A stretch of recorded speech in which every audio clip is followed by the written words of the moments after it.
Hi, I'm Johnny from ultimatepapermache.com, and I think it was a couple of years ago now, I made this face sculpting form. It was a very, very simplified skull shape to help us create a nicely rounded sculpture of a human face, make sure that the eyes and everything go in all the right places, but leaving out all of the details so you can add all of the own features yourself. It's just a way to make sculpting a face with clay a little bit easier. Now, just this last week I decided to add on a few things to that pattern, so I've made some adjustments. I've made some of the pieces just a little bit easier to tape together, and I created a couple of new pieces so that if you're designing a face mask or a face that you want to put on the wall, so you need a flat back to it, I've created a couple of extra pieces so you can do that more easily. And I also added pattern pieces so you can create the neck and shoulders too, to create a bust. Now, I do want to mention that if you've already bought the face sculpting form, no matter how long ago it was, you are going to be getting an email from me that will have the download link so that you can get the new version of the face sculpting form with the neck and shoulders and with the new pattern pieces, so you can make it, flat if you want to on the back. So, don't run out and buy another copy. You don't need to. I'm already going to be sending that to you. If you don't get it, please look in your promotions folder. A lot of people seem to forget that they have one of those. And if you still don't see your email, then go ahead and contact me. Let me know when you purchased the original version of the face sculpting form, and let me know, and I'll go look it up and I'll have my system send you that email again. If you didn't order it before, you can get this newfangled version, including the neck and shoulders, at ultimatepapermache.com/face sculpting form. I'll put a link to it down below.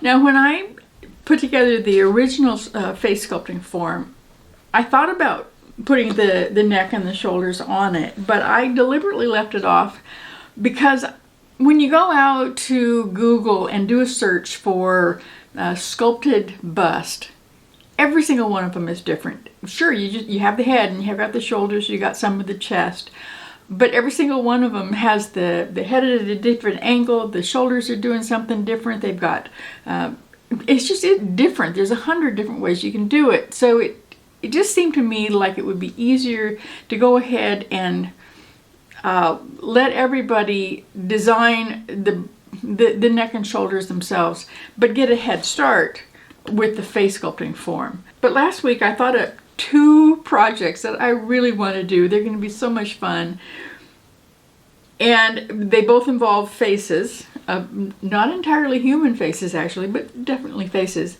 And it just occurred to me that it would be so much easier if I had the neck and shoulders already started, even if they might need to be changed around a little bit when I start adding the clay. And then I'd be able to get to the really fun stuff that I like doing, which is sculpting that face and giving it a character. So, of course, once that got in my head, I had to go ahead and do it. So now we have a completed form, and you can change it. What I'm going to be doing when I want to change the angle of the head or just make something different, and I want to actually make the changes on the pattern, not something that I can just add with clay, but the pattern itself needs to change.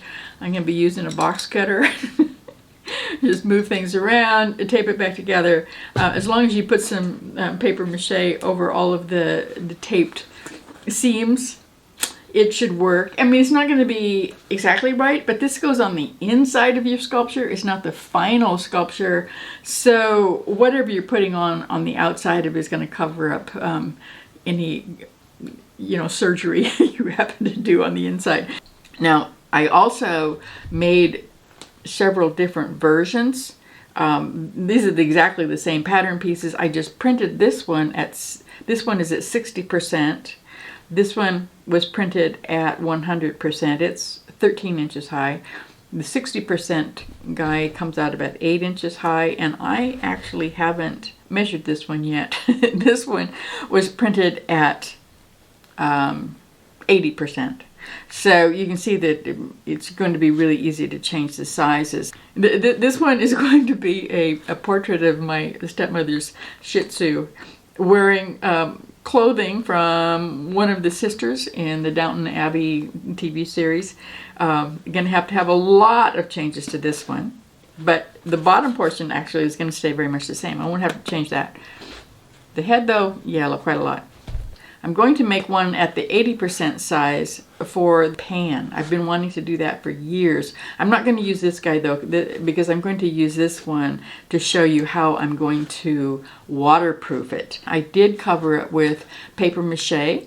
I just used some cooked flour and water paste. I would have used the wood glue for this one, but I didn't have any in the house, and it's way too cold outside for me to go anywhere. I think it's going to warm up today, but lately I've been using whatever I've got in the house, and that's what I used for this fellow. I just used some brown paper that I got from Amazon boxes. You can also use newspaper to cover this up. The paper mache is going to reinforce all of the seams because tape eventually will start coming loose. You'll make a much stronger form if you use the paper mache as well. And because I'm going to be using wet clay with my sculpture of pan, I need to have a form that's waterproof. Wet clay obviously is going to soak into that paper mache and the cardboard and just make it mushy. When I first came out with the face form, I thought the best way to do it to make it stiffer and sort of waterproof was to use plaster cloth. I have changed my mind totally about that, and I'm going to be using Flex Seal. And I'm going to do that right now on this guy. I'm going to use a throwaway sponge brush because you can't clean out the Flex Seal out of your brushes with water, and I don't use any kind of solvents or anything in my house. I don't want it. I don't want the fumes, so I'm just going to throw this away when it's done. And I'm going to put some gloves on because I don't want it all over my hands either. I can't remember what I bought this stuff for, but a lot of people do say that you can waterproof something well enough to put it outside and then it will last a fairly long time.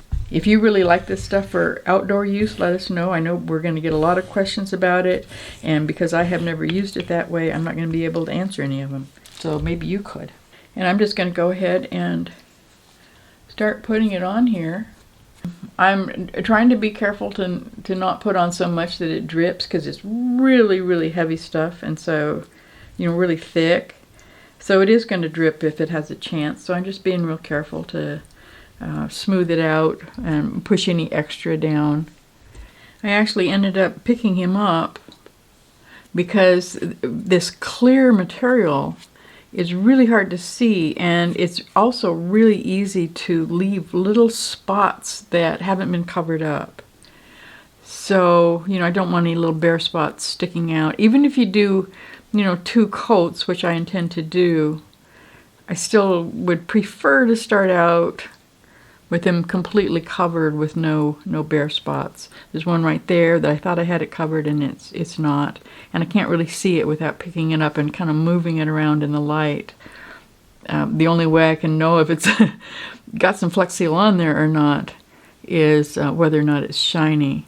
If you want it to be some other color than the color of your paper, then you'll want to paint it before you use Flex Seal because you can't paint it.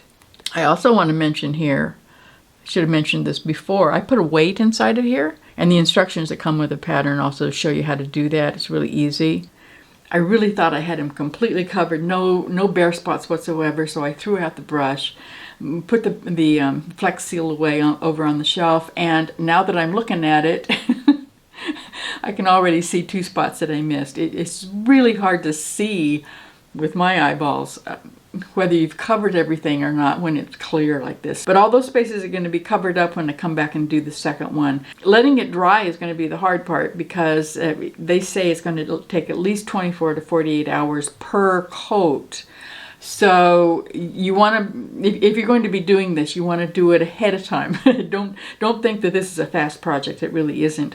But if you put the paper mache over your form and you waterproof it with the Flex Seal, you should be able to use it for multiple times. I can't imagine why it's ever really going to wear out.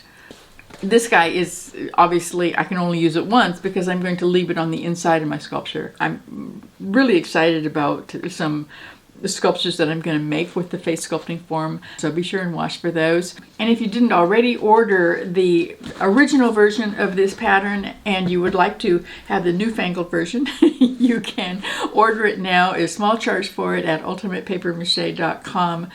Face sculpting form. I'll put a link to it down below so you can just go ahead and click on it.